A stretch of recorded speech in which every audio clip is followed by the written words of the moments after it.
Pagājušā gadsimta 1965. un 1966. gadā Latvijas radio studijā Raimonda Paula trio ierakstīja 3 džēza svītas, kas nekad tā arī netika izdotas.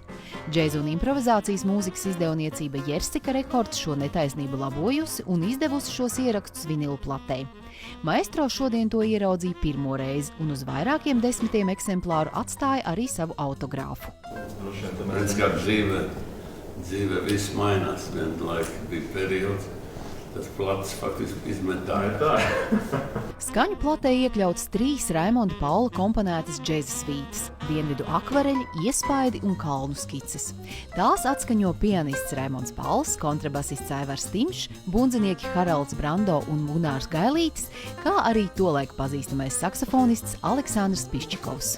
Pašam to klausīties, es ar tādu smaidu tai lietai pieeja. Mēs toreiz tad jauniņiem mēs mēģinājām kaut ko darīt, dabīgi pa piemēru ņemot, teiksim, amerikāņu džēz tos dūžus, ja. Tur var saklausīt arī kaut ko tādu, pa ko šodien nav ko kaunēt, jo mēs jau pirmoreiz tikai mēģinājām kaut ko atdarināt, ja. Kā iznāca, tā iznāca. Tad skola jau nekāda nebija, vienīgā skola bija ieraksti. Mūzikas ieraksti līdz šim glabājušies Latvijas radio arhīvā. Izcelt tos gaismā un izdot skaņu platē pamudināja Latvijas radio Big Banda mūziķi, kas nesen savā repertuārā iekļāva pirms vairāk nekā 50 gadiem Raimonda Paula komponētās svītas.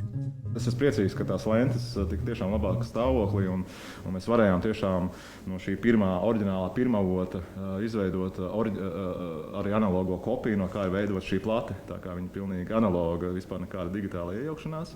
Skaņu plates noformējumā izmantots 1964. gada kino hronikas kadrs, kurā Raimonda Paula trio, atskaņojot Rīgas saules ritmā, spēlēja muzikālu pavadījumu VF radiotehnikas aparatūras reklāmai. Tad mēs aizrāvāmies, zināmā mērā, ar džēzu. Tad pašā sākumā, kas pēc tam noplaka. Veidojās arī visas tās situācijas, tad pret to džēzu izmainījās diezgan strauji.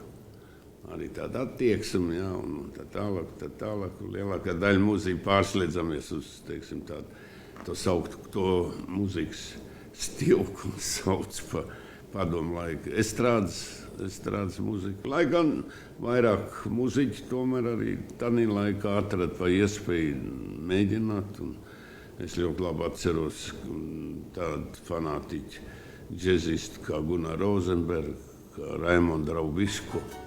Raimonda Paula trio pagājušā gadsimta skanējumā var ieklausīties arī izdevniecības Jersika Rekords YouTube kanālā vai arī iegūstot savā īpašumā vinila plati.